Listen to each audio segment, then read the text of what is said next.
Alien na pasmado ang bunganga. Beep, beep, beep, beep, beep. Ang tagalupa na viral ang mukha. Bip, bip, bip, bip, bip. Bumibip, bip, bip, bip, bip, bip, bip, bip, bip, bip, bip na ba? Ang lahat. Martian. Beep, beep, beep, beep. Enrico Pañero. Bip, bip, bip, bip, bip. Beep, beep, beep, Bip, bip, bip, bip, bip. Bip, bip, bip, bip, bip. Tikilaok! Tikilaok! Beep, beep, beep, beep, beep. Ito na ang 101.1 Yes FM Balitang. Uy, ang saya-saya mga Yes Friend, Martian, na mga lugar na madadaanan mo pagkatapos maraming mga Christmas light at maraming mga parol. Oo naman, it's so Christmas. So Christmas.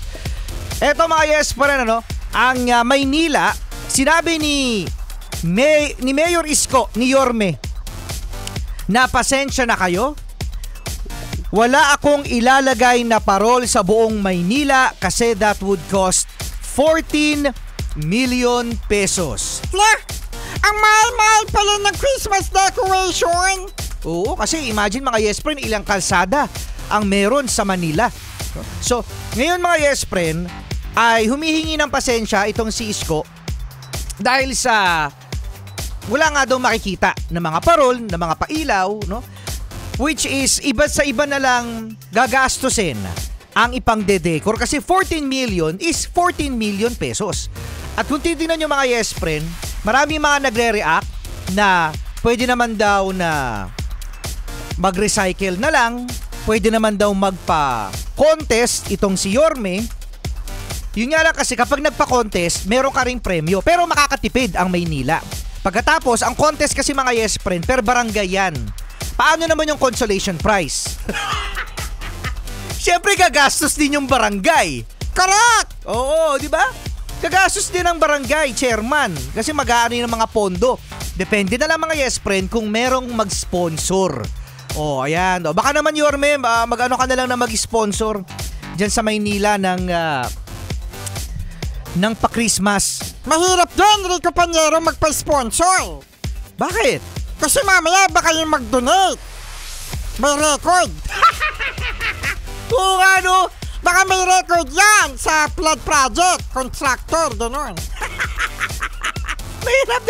Mahirap din pala, no? Kapag may mga nagdo-donate na mga ganyan. Yung ano na lang, may mga ads. Yan, sa mga product, may mga brands para malay mo, no? Magkaroon pa rin. Kasi, aminin naman natin mga Yes Friend, minsan lang ang Pasko sa isang taon. Actually, no? Maganda talaga at inaabangan ang mga disenyo ng mga municipality, mga city, probinsya, ang design sa Pasko. Kaya, tingnan natin mga Yes Friend, kung merong magdo-donate, magi-sponsor ng Christmas decor sa Maynila. Maganda naman mga Yes Friend.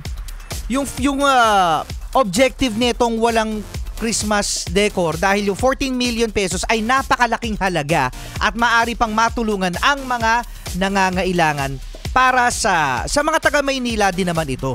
Pero ang tanong kasi mga Yes Friend, kahit ako nagtatanong din ako Martian nasaan yung mga Christmas decor na ginamit last year?